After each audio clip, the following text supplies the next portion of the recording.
বন্ধুরা, আমরা তো রেলগাড়ি অনেকই দেখেছি, কিন্তু এটা হচ্ছে একেবারেই পুরনো আমলের রেলগাড়ি।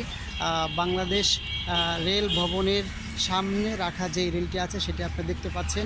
এখানে দেখতে অনেক চমৎকার লাগছে যে বহু আগে কীরকম ছিল তখনকার রেল।